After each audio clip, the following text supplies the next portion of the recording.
The moment was so unexpected that even the street boys at Oshodi underbridge stopped shouting. Even the hawkers selling pure water froze. Even the wind seemed to pause. Because right there, inside a shiny black SUV that looked like it cost more than every shop on the street combined, a billionaire leaned forward, held the hand of a dirty, shivering, homeless girl, and asked her a question no one believed. "Will you marry me? If I help you?" His voice was soft, but full of something deeper, something heavy, something painful. The girl, Amara, sat in the corner of the back seat. Her tattered ash gown had holes on the sleeves. Her hair was messy and scattered around her face. Her eyes were swollen from crying. Mud stains ran from her feet up to her knees. She stared at him, confused. She wiped her tears with shaky fingers. "Sir, what did you say?" The billionaire, Johnson, repeated it again slowly. "I said, will you marry me?" Every sound outside the SUV died. A bus conductor, who had been shouting, "Oshodi, Oshodi," suddenly forgot his route. Two soldiers crossing the road turned and stared. A group of girls fetching water from under the bridge covered their mouths in shock. This was the moment nobody ever expected. A billionaire CEO proposing to a poor orphan girl he had just met. And before Amara could answer, a loud knock hit the SUV window from outside. Thump, thump, thump. Someone from the street was trying to see what was happening. Johnson's driver immediately locked the doors. And that was the cliffhanger, the moment hanging in the air. Would she say yes? Would she be chased out? Was this a prank? Was this billionaire serious? Before her answer could leave her mouth, we must go back to where this moment truly began.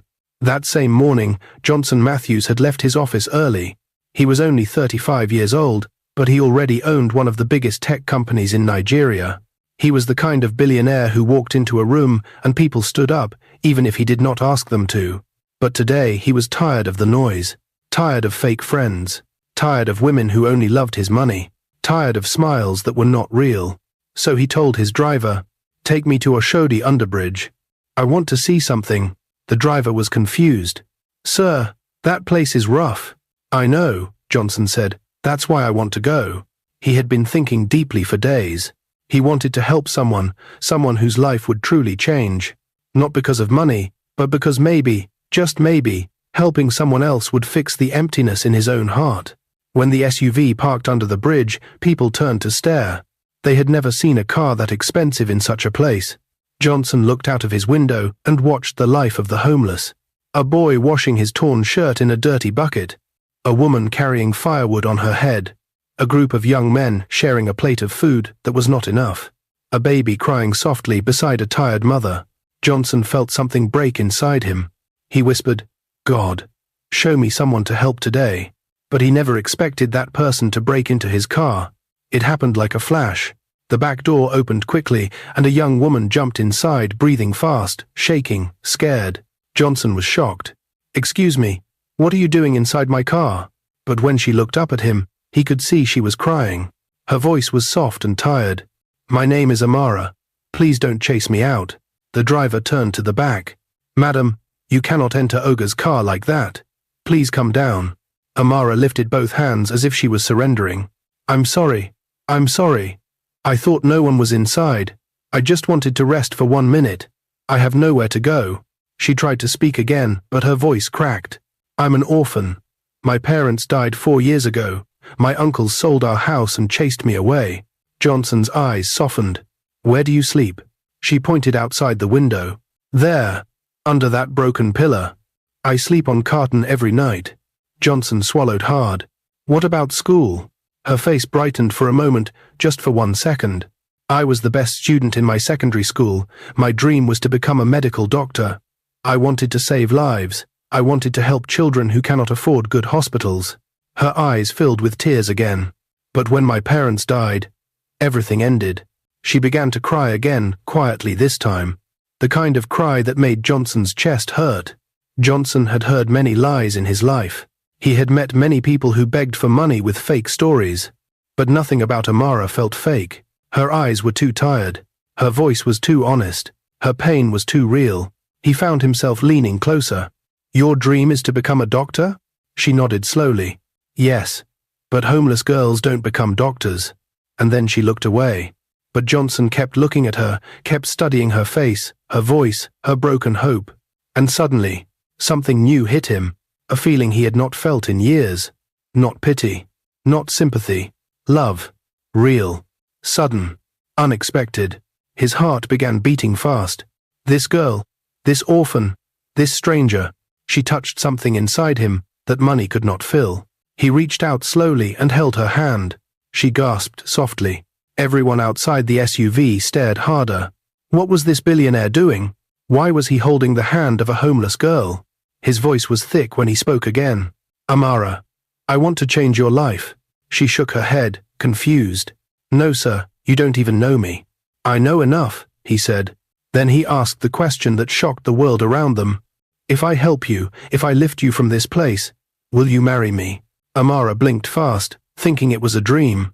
Sir, marry you, me. Outside the SUV, more people gathered. A hawker dropped his goods. A police officer paused his patrol.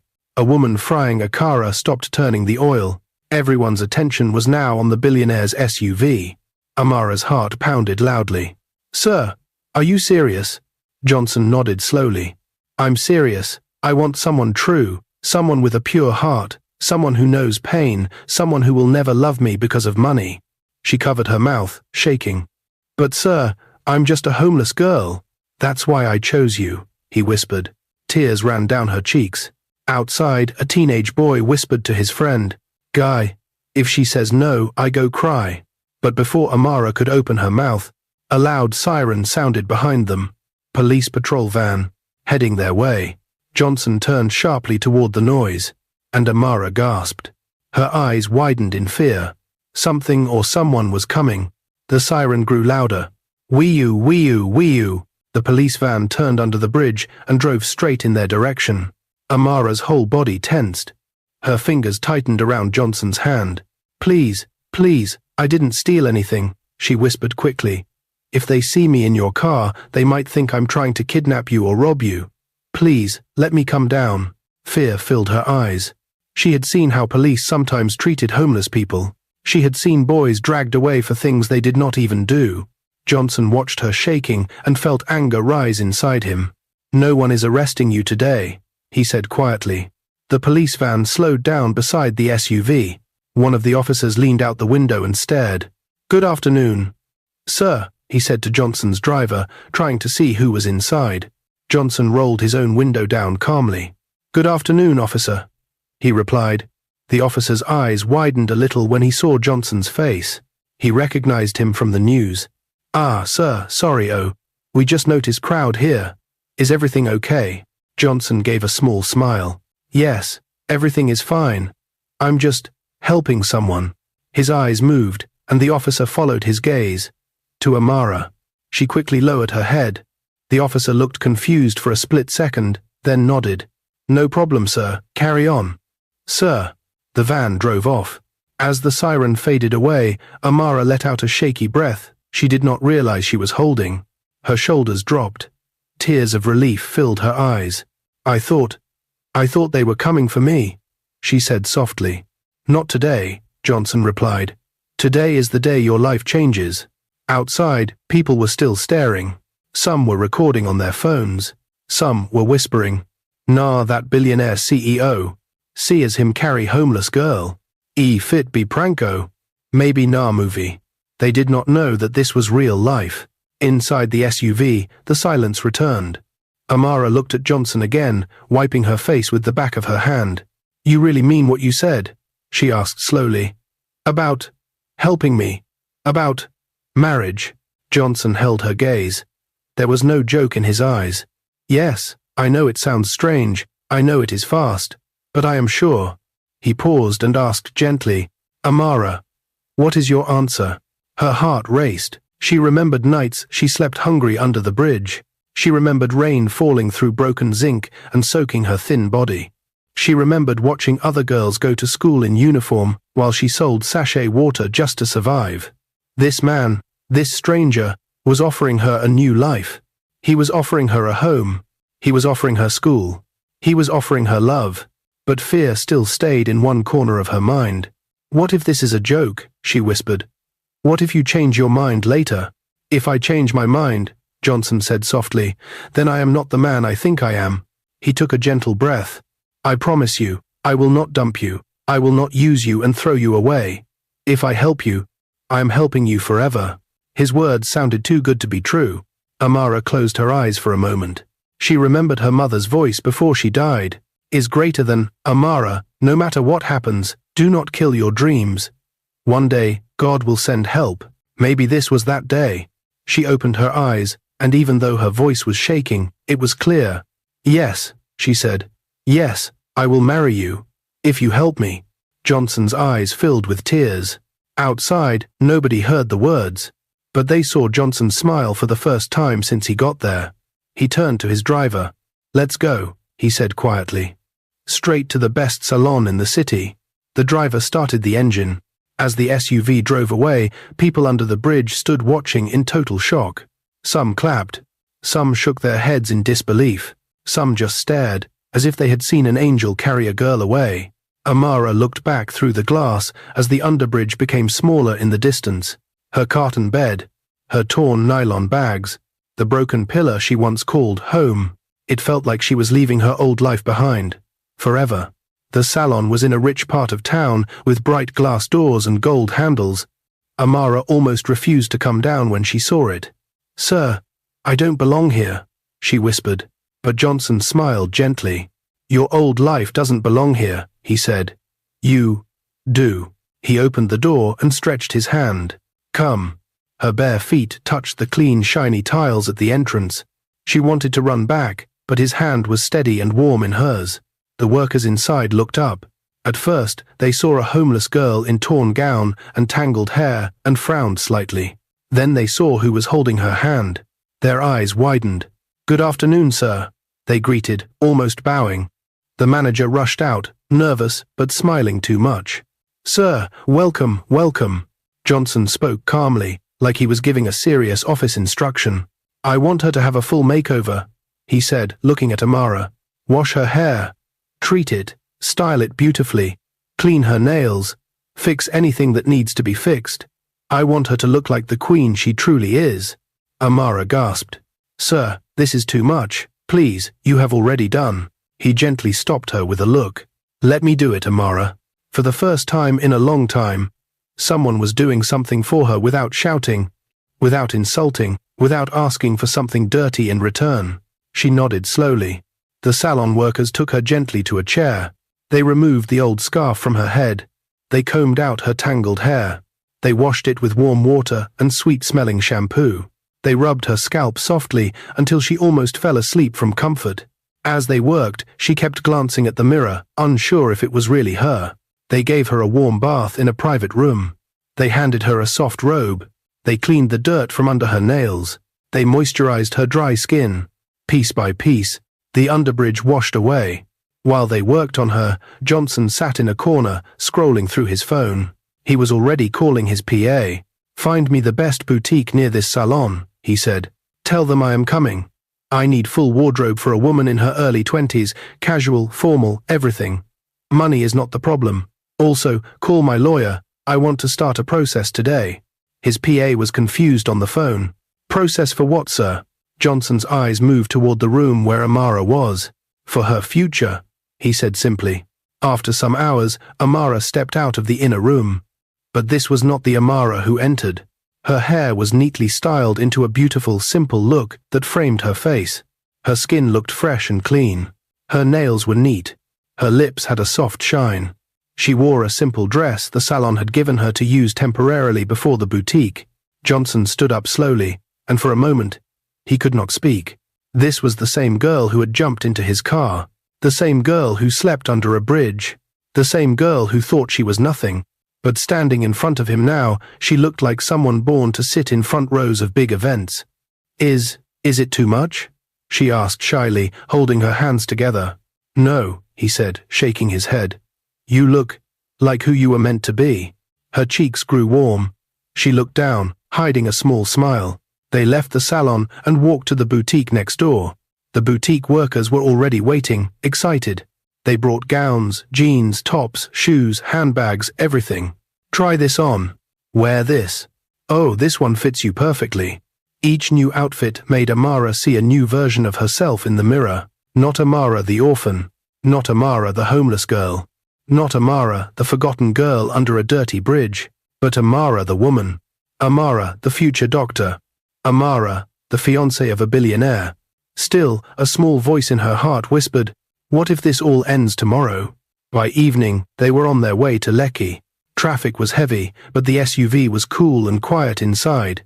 Amara sat in the back seat, hugging a small bag filled with her new clothes. Her mind was racing. "Sir," she said softly, breaking the silence. "Why me?" Johnson looked at her through the mirror. "Because when I looked into your eyes, I saw myself," he replied. "I also know what it feels like to be alone." She frowned a little. "You? Alone? But you are rich."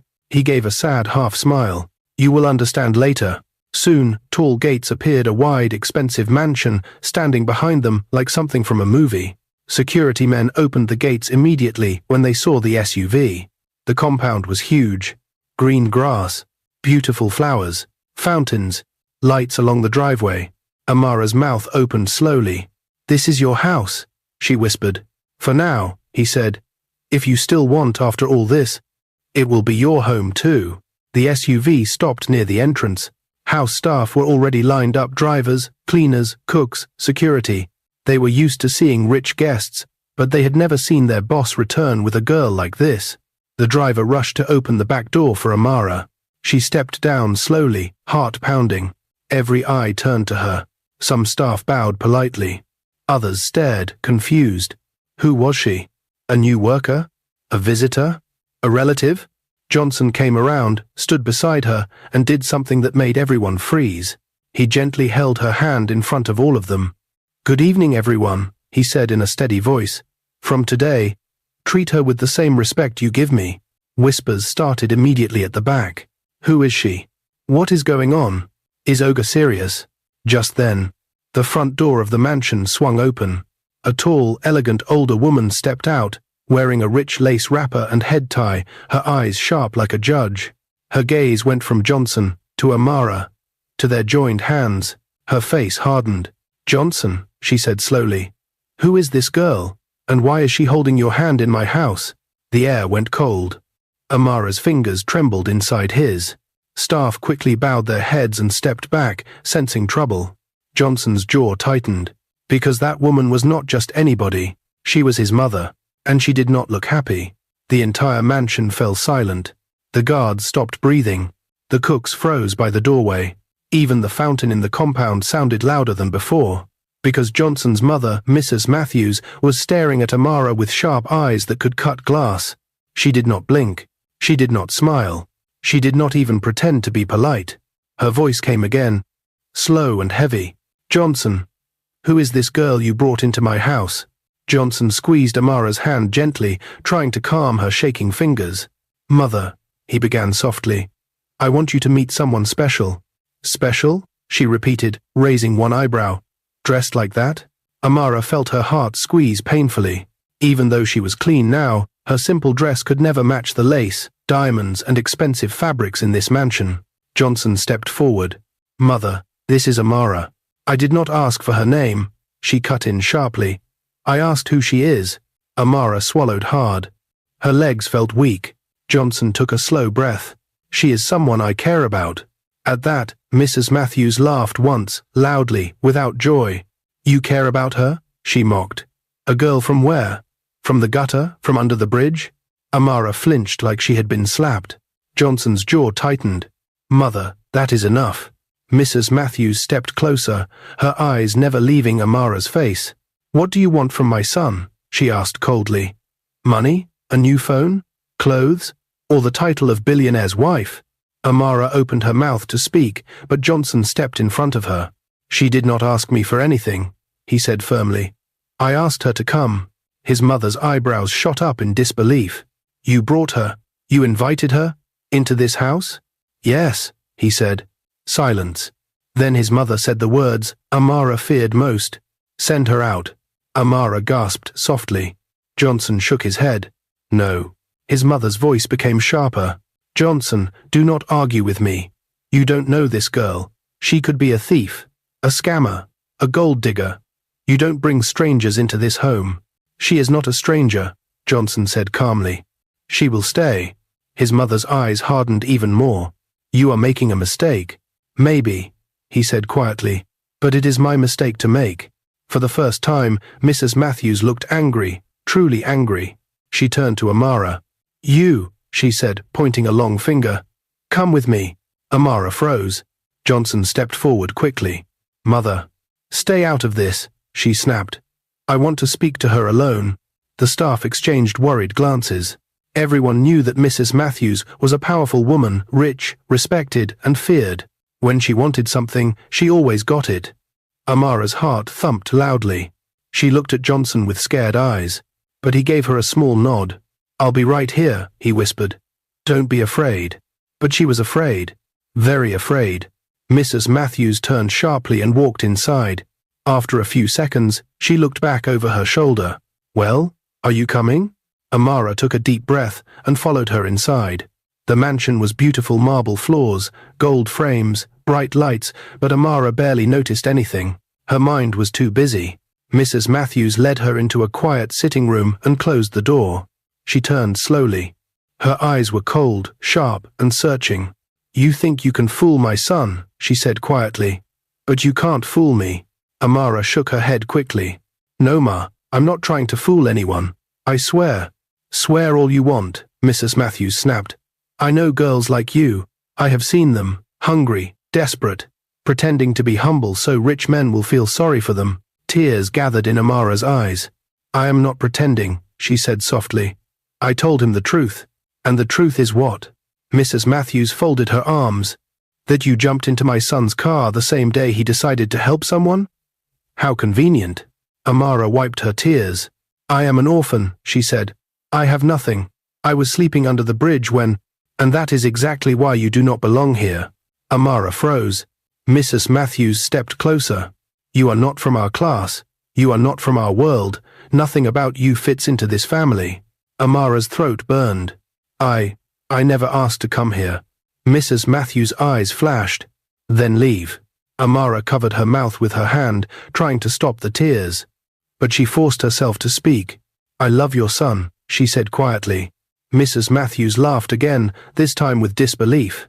You love him? You met him today. I don't love his money, Amara said in a trembling voice. His car, his house, none of that was in my mind when I entered. I entered because I was tired. I was lost. I was afraid. Mrs. Matthews stared at her for a long time, so long that Amara couldn't read her face. Then she asked the question that cut deep. If my son had been a poor man selling groundnuts on the street, would you still have agreed to marry him? Amara looked down. My mother taught me that love is not about money. That is not an answer, Mrs. Matthews said. It's the only one I have. Amara replied, tears dropping.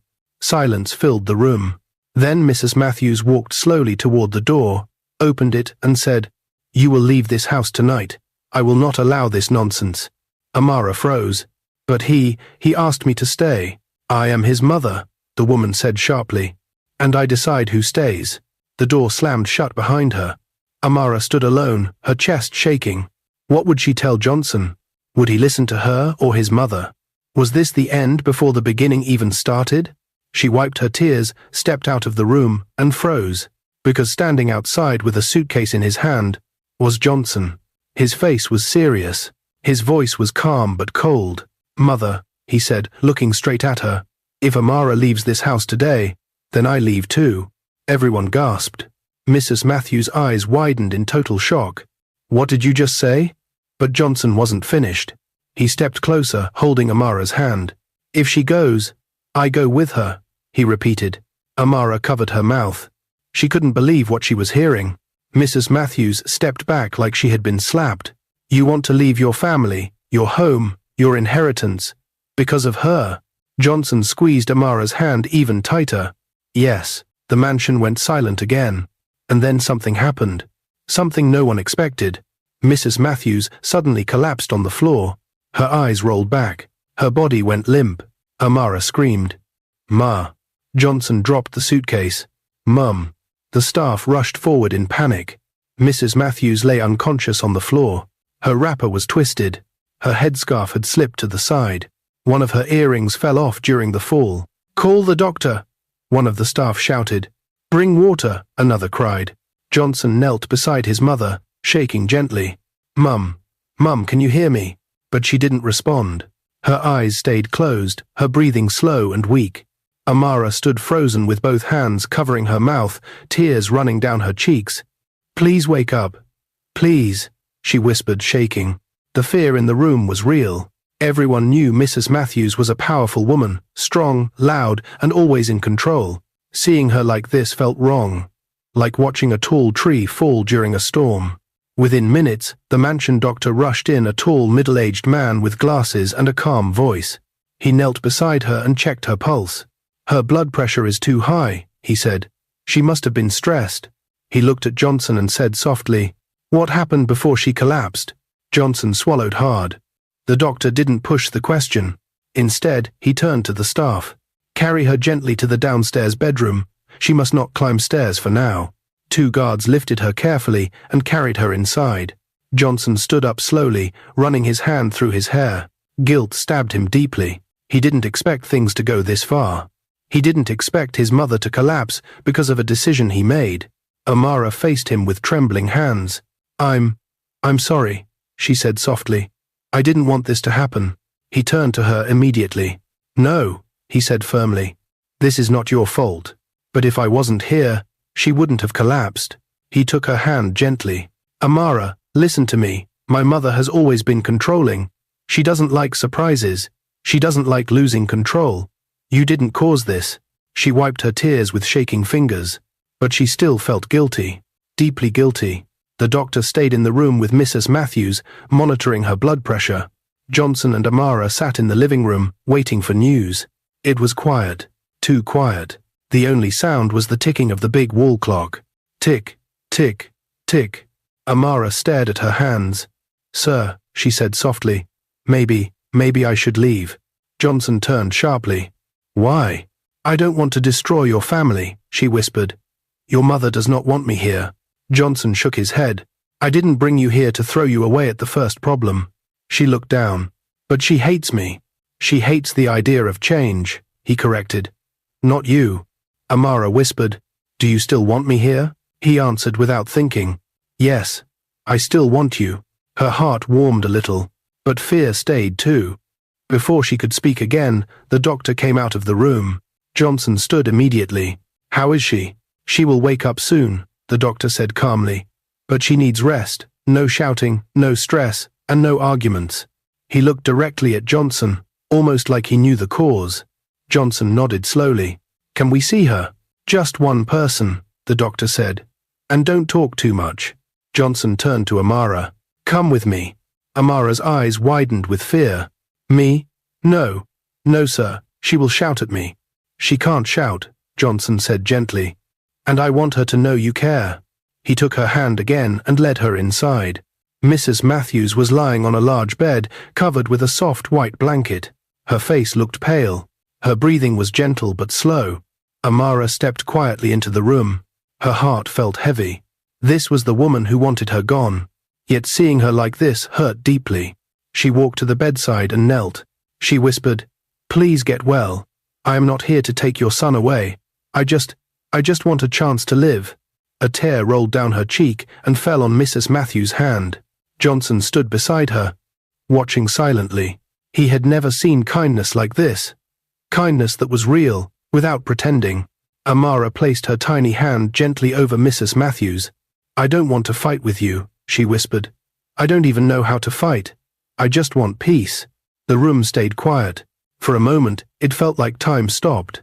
Then, a soft movement. Mrs. Matthews' fingers twitched. Amara gasped. Johnson leaned forward. "Mum?" Mrs. Matthews opened her eyes slowly. Her gaze moved around the room before stopping on Amara, the girl kneeling at her side. Her face showed confusion first, then surprise, then something softer. "You," she whispered weakly. Amara quickly stood up and stepped back. "I'm sorry, Ma. I didn't mean—" Mrs. Matthews raised a shaky finger. "Come closer." Amara hesitated. "Go," Johnson encouraged her. She moved slowly toward the bed. Mrs. Matthews studied her face, the innocent eyes, the trembling mouth, the simple dress. A long moment passed. Then Mrs. Matthews whispered, "You were crying." Amara nodded. "Yes, Ma." Mrs. Matthews swallowed hard. "Why?" "Because I don't want you to hate me," Amara said, voice shaking. "I didn't come here to take your son. I just want a small chance to be someone." A tear escaped from Mrs. Matthews' eye. It surprised even herself. She looked at Johnson. "Son, do you really believe in this girl?" Johnson nodded without hesitation. "With all my heart." Mrs. Matthews looked at Amara again. "You are young," she said softly. "You look fragile. Life has treated you badly. But," she paused, "your heart is clean." Amara covered her mouth, shocked. Mrs. Matthews looked tired, sleepy, but there was no anger in her eyes now, only honesty. "I may not like this situation yet," she said slowly, "but I see something in you, something real." Johnson smiled with relief. "Thank you, Mum." Mrs. Matthews closed her eyes again. "I need rest," she whispered. "But the girl can stay." Amara nearly cried. "Thank you, Ma," she whispered. Mrs. Matthews added weakly, "But you must promise me something." Amara nodded. "Yes, Ma. Anything. Promise me," Mrs. Matthews whispered, "that you will not break my son's heart, the way others have done." Amara touched her chest. "I promise." Mrs. Matthews nodded gently. "Good. Now, let me sleep." She drifted back into rest. Johnson placed his arm around Amara's shoulder. "You did well," he whispered. Amara released a shaky breath, but just as they stepped out of the room, a loud voice echoed from the front door. A female voice. A familiar one. "Where is he? Where is Johnson?" The entire house went silent. The staff looked at one another nervously. Johnson froze. Amara froze too, because walking into the mansion, heels clicking loudly, makeup shining, anger all over her face, was Vanessa, Johnson's ex-girlfriend, the one who once ran away with his money, the one who broke his heart, the one who wanted him back. She pointed straight at Amara. "Who is that girl?" she shouted, and the mansion exploded into tension again. The mansion grew silent as Vanessa stepped inside. Her footsteps echoed on the marble floor. Her red heels clicked sharply like warning shots. Her tight designer gown sparkled under the chandelier. Her braided hair swung behind her like a whip. She looked angry, very angry, but under the anger, her eyes showed something else. Desperation. She stormed toward Johnson and Amara, her earrings shaking with each step. "Johnson," she snapped, "I have been calling you for 2 weeks, 2 weeks, and you blocked me everywhere, everywhere." She pointed her long red nails at him. "How dare you replace me with..." She turned to Amara. "With this girl?" The staff in the mansion pressed themselves against the walls, afraid of witnessing a war. Johnson stepped between them. "Vanessa," he said calmly, "stop shouting." She laughed, loud and mocking. "You're telling me to stop shouting? You brought a homeless girl into your mother's house, dressed her up, cleaned her up, and now you're acting like she is your wife." Amara stepped back a little, shaking. Vanessa's eyes narrowed. "Let me guess," she cried about her sad life. "You felt pity, and suddenly you think you love her." Johnson frowned. "Vanessa." "No!" Vanessa shouted. "No, I will not accept this. You dumped me because of a misunderstanding. You blocked me. Now I come back, and you are holding hands with someone you picked from the street." Amara felt shame heat her face. Her hands shook at her sides. She wanted to run, hide, disappear. But Johnson moved closer to her and held her hand in front of everyone. "No, Vanessa," he said firmly. "I didn't pick her from the street. I met someone with a pure heart, something you never showed me." Vanessa's mouth dropped open. "How dare you talk to me like that, after everything I did for you?" Johnson's voice turned cold. "You cheated, Vanessa. You took my money, you lied to me, and you brought shame to my name. Don't rewrite the story." The staff gasped quietly. Vanessa's eyes flashed with embarrassment. "I came to apologize," she snapped. "I came to fix things. I came because I still love you." "You love my money," Johnson replied quietly. Vanessa turned to Amara again, pointing a shaky finger. "And you think you can take my place? You don't deserve him. Look at you. Yesterday you were begging on the street, and now you think you are a queen. Who do you think you are?" Amara's voice trembled, but she forced herself to speak. "I never asked to take your place," she whispered. "I didn't ask him for anything." "Liar," Vanessa spat. "Enough," Johnson said, stepping in front of Amara again. "If your only reason for being here is to insult her, then you can leave." Vanessa's eyes widened in disbelief. "Leave? You're choosing her over me?" Johnson nodded. "Yes." Vanessa laughed again, but this time the laugh broke halfway. "You'll regret this," she hissed. She turned and stormed toward the door. Just before she stepped outside, Mrs. Matthews' voice came from the hallway, weak but clear. "That's enough, Vanessa." Everyone turned. Mrs. Matthews walked slowly toward them, the doctor supporting her arm. She was still pale, but her eyes were sharp again, like a queen rising from her throne. "Madam?" Vanessa asked, suddenly unsure. Mrs. Matthews looked at her with cold eyes. "You hurt my son," she said. "You almost destroyed him. You will not hurt him again. And you will not insult this girl in my house." Vanessa blinked, shocked. "Ma, you're taking her side." Mrs. Matthews lifted her chin proudly. "I take the side of peace," she said. "And that girl brings peace. You bring trouble." Vanessa's face twisted. "You all will regret this," she whispered, then rushed out and slammed the door behind her. Silence returned to the mansion, a deep, heavy silence, the kind that comes after a storm. Mrs. Matthews walked slowly toward Amara. The entire staff watched with wide eyes. She reached out her hand gently. "Come here, my dear." Amara approached shakily. Mrs. Matthews placed her hand on her cheek. "You showed kindness when you didn't have to. You were gentle when you were scared. You still prayed for me when I was unconscious." Amara's eyes filled with tears. Mrs. Matthews wiped one of them away. "I fought you because I didn't understand you," she whispered. "But now I see your heart." Johnson watched, shocked. Mrs. Matthews continued, "My son has made his choice, and now I make mine." She held Amara's hand. "You are welcome in this family." Amara covered her mouth, crying in disbelief. Johnson's eyes grew warm. "Mum," Mrs. Matthews smiled weakly, "take care of this girl. She is a gift." Then she turned to Amara. "And you, take care of my son. He has a soft heart beneath his stubbornness." Amara nodded, crying, "I will, Ma." Mrs. Matthews took a long breath, then looked at both of them. "Now, what are you waiting for? Your future is waiting." From that night, everything changed. Johnson kept every promise he made. He put Amara in the best private university to study medicine. The first year was hard. Amara struggled with classmates who mocked her background. She struggled with long hours. She struggled with expensive textbooks. But she did not stop. She did not give up. Johnson supported her through every step. Mrs. Matthews helped too, sending food, calling to check on her, treating her like a daughter. 4 years passed. Amara entered her final year. She was already one of the brightest students in her department. Then came the trial. A lecturer, Professor Jacobs, started giving her strange attention. He praised her too much, called her after classes, asked to see her privately.